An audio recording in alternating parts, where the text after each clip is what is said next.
I'm Wes Blankenship. Palmer Toms and Jake Rowe are here. And guys, we learned a couple things about the dogs in the draft. We know who got invited to the NFL Combine, and we know when Georgia's Pro Day will be. You guys already ready to start talking about the NFL draft and all these dogs that are going to go? Might as well be. It's coming. Yeah, we don't have much of a choice. It's going to happen either way. So get yourselves ready. What's that coming down the track? NFL draft. What's that coming down the track? 12 dogs at the Combine. Yeah, Palmer, do you have that list in front of you already fired up and ready to go? He's got it in that round noggin of his. Yeah. Let's see how many you can name without looking at the list. Okay, hands off. Stetson Bennett, Kenny McIntosh, Kearis Jackson, Darnell Washington, Broderick Jones, Warren McClendon, Jalen Carter, Robert Beal, Nolan Smith, Christopher Smith, Keely Ringo, Jack Podlesny. Whoa, we got him. Good Lord. Jake, I saw you counting over there too. Oh, I was counting with my hands. Yeah, hands probably. I have a hard time. Like I'm coordination, hand, mouth, all this stuff. I was probably mouthing it at the same time. What do we think about what's going to be the deal with Nolan Smith at the Combine? Is he going to be ready to go? I'm not sure about that. Maybe not the bench, but I'm sure. I feel like he'll probably do just about anything else. He may not quite be ready for the bench press, but I can't think of anything else that may restrict him. Yeah, I think that's probably it. I think he'll probably do all the agility stuff. Obviously, a lot of interview stuff, which doesn't help you as much if you're not a quarterback. But Nolan Smith's going to kill it in the interview process for sure. Folks are going to love that guy. Palmer, you can weigh in here. I'm having some issues with my headphones. Y'all are going to carry it for a second. Jake Roos is in here too, so maybe he can help. Jake, we're talking Combine. 12 guys going there. Yeah. No, I thought the list was huge for Georgia. Probably a couple names that I don't know that I expected. I was actually really encouraged to see Kearis make the list. And Robert Beal. Yeah, and Beal, sure. Kearis, I thought, though, was great, and I think that shows some real interest in the NFL's part, that they want to see him there and in that setting.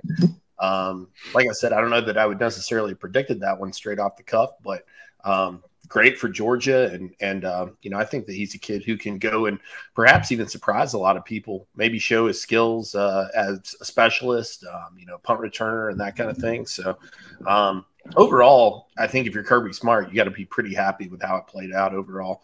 Well, and with Kearis, he's going to test well in terms of the actual tests, the exams that they do. He was a 4.0 student. Yeah. So he's going to interview. Also very much the strongest wideout. Yeah. Like pound for pound.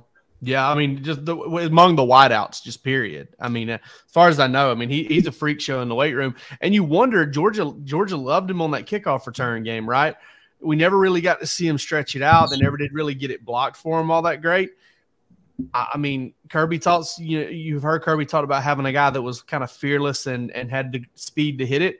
I wonder if maybe they saw some stuff on GPS that made them think that Kearis was maybe their game breaker type guy on kickoff return, and we might see a little bit of a crazy 40 out there for him. I mean, I do know this: he got behind some defenses in his time at Georgia. Didn't necessarily always turn into big plays. Some of them were underthrown.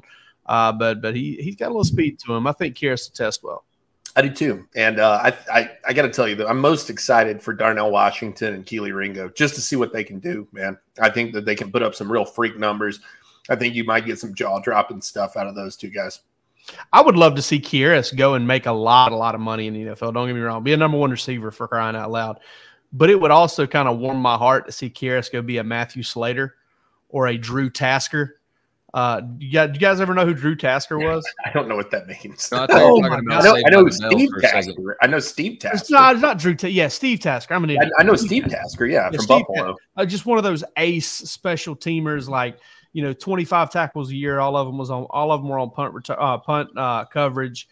Matthew Slater, who played for the Patriots, is another guy that was kind of just a perennial Pro Bowl guy. All he did was play special teams, and it wasn't necessarily returning stuff. God, there was another guy for the Patriots like that a couple of years ago. Pat Bethel, maybe. I don't know. Dominic Osgood, you remember him for the Chargers? He was absolutely, yeah. Kareem Osgood, man. I'm bad with first names. I think it's Kareem, but yeah, no, for sure. And listen, I think that it, like I said, I think it's exciting for Georgia to put that number of guys into the combine, and I'll tell you this: they're going to. I think Kearis could really, like you said, surprise some people. I think what's really going to come across really well with him, and this goes back to Chad Campbell and Peach County, man. Those Peach County dudes are different. They're built different, man. They're tough cats down there. And that guy was running a very, very tight ship at Peach County. Is he still the coach down there? He's not. He stepped down and is now coaching somewhere in Perry, one of the private schools in Perry. Somebody else pretty highly thought of got the job. The name escapes me right now, but Campbell just recently stepped down from that program. How about Peach County having the 8 p.m. kickoffs? Did y'all ever cover any games down there? I'm sure you did, but it's just different down there, man. I never did cover it. I never covered. The only Peach County game I ever covered was Peach County playing Jackson, and it was Michael Carter versus Tyreek McGee in that game. And boy, that was kind of out in the middle of nowhere. Marquise Westbrook, by the way, stepping up to take the Peach County job. Coach Campbell, dude, you want to talk about a program? That's how they do it down there. Can we go back to the GPS? I know that gets thrown around a lot, but Rowe or Roos or Palmer, take us inside what you know about what Kirby's looking at, because that element of the program is something that I don't know if it happened while he was there, that technology became available, or if he brought it with him and Coach Richt wasn't using it as much. But we hear a lot more about it now with Smart at the helm. What are they looking at? How does it work? Kirby ramped it up for sure. They were using it before that, but Kirby has definitely ramped it up. I think it's also become a little bit more affordable. There some competition kind of entered the market there. Well, Kirby and those guys are tracking kind of how much distance, how the distance and the speeds, right? So, they try to find trends and they kind of run data, I think, through different analytic software type stuff to kind of sort out, well, after a kid runs, 2.8 miles total in a practice, throughout the whole thing, his likelihood of sustaining an injury goes up, or they'll monitor the whole team, and if the whole team kind of goes down a certain amount over the course of preseason camp, maybe they give them a light day or a recovery day inside and a shorter practice. That's what they're looking at. And then obviously I don't know. Kirby has said they don't share them with pro scouts. I've heard they do. I don't really care. But those pro scouts really value the readings if they can get a hold to them, because the 40 is kind of a measurement. It's never going to stop doing it because of what it means, I think, to the combine and to the NFL, to the sport. It's an event in and of itself. But the 40 is like, hey, how fast can you start? And you've got guys who just train it nonstop, right? And that's just not a true measure of speed. What is a true measure of speed is, what are your top end speeds for practice, for games? How fast did you go with those shoulder pads on, with a ball in your hand? All of those sorts of things. And the pros love seeing what you can get up to as far as top end speed goes. And if I'm not mistaken, you can kind of use it like a pitch count sort of thing, right? I mean, you can, like a guy who's going through the recovery process, you can say, all right, he's hit a maximum for a day or something like that. They don't wear them in games, do they? Are they allowed to wear them in games? I've always thought they do. I mean, I know in the NFL they do. I don't know. I mean, I've heard Kirby make comments before about games when he was talking about this GPS stuff and just like context clues. It sounded like he was getting data from them in the game, but all I know is there used to be like a little box that went into something, and then it became the little sports bra looking thing. Before long, man, it's gonna be like a Band-Aid. Like you just pull something off of a sticky tab and stick it on a dude. Maybe. We're gonna be able to plug into the back of your head and download all the data when it's like the Matrix. Wes said a suppository. Might slow you down a little bit. However they measure it. Came out. You're going to have to raise the athletic trainer salaries if they're going with the Savant. Like the guy who they're going to draw straws for the O-line that week. Hey, instead of Chris Jones and his combine experience, he'll say, "Oh man, my GPS came out." Whatever they're using to measure them, they're running fast, they're hitting hard. And they're going to have a lot of guys watching them at Georgia's Pro Day, which we just learned is March 16th. Is that correct? 15th. Should have had that pulled up. It's the Wednesday. It's it's the 15th. It's the Wednesday March 15th. after it's the Wednesday right after they start spring practice. Anytime they can control it, that's when it's going to be. I like that, Palmer. It's the Wednesday. It's that Wednesday. It's that Wednesday. The Wednesday. Wednesday. Now, Georgia is always going to have it. You can set your clock by when spring practice is going to start or when Pro Day is going to start, whichever one you find out first. Because if you find out Pro Day first, you know spring practice is starting the day before. And if you know spring practice first, then you know Pro Day starting the next day. And really, I mean, at least every year I've been on this beat, they have started spring practice the Tuesday after UGA spring break gets back, and then it's you can track it 5 Saturdays ahead of that. That's going to be G Day. You know that Wednesday is right after the start of spring practice is going to be Pro Day. So this is we're sports writers explaining you Georgia's. Well, listen to that seasoned veteran Palmer Toms. All these years I've been on this beat. All 5 of them. That's a lie. It wasn't that way every year. 2020 was an exception, that's for sure. Okay. Yeah, you got to be facts. You got to get your facts straight, Palmer. Palmer was down there living it up, getting ready to go to the Players Championship. That's right. Were you at the Players Championship when they called him off? No, I was supposed to go the next day, the day after they canceled it, shut it down. So save it for Bark After Dark, man. Oh man, we're going to get into that one in Bark After Dark, or maybe some tears. The Palmer episode is going to be a fun one. Yeah, I want to hear about Palmer's origin story. Who was the coach that chewed Palmer out that made him want to be an upstanding journalist, an investigative journalist, launched his whole career? All I remember, listen, worst take I've ever had. This should be on Freezing Cold Takes if I tweeted. Worst take I've ever had, because I do think Palmer's awesome. Somebody came to me and they said, "Hey, you got this kid. He's coming to Georgia." By the way, Jake didn't tell me this until this year. He wants to help out. You know, do you want him to come be your intern? I was like, not really.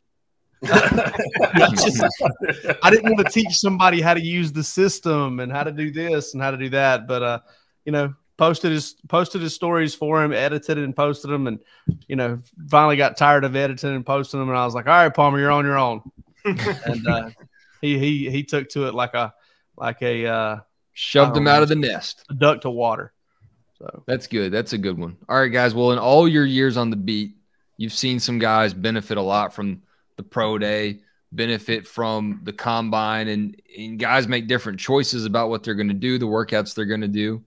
Notably, last year, before he was even, participating, he was eligible for the NFL. But when Stetson Bennett had an opportunity to participate in Pro Day, he didn't throw.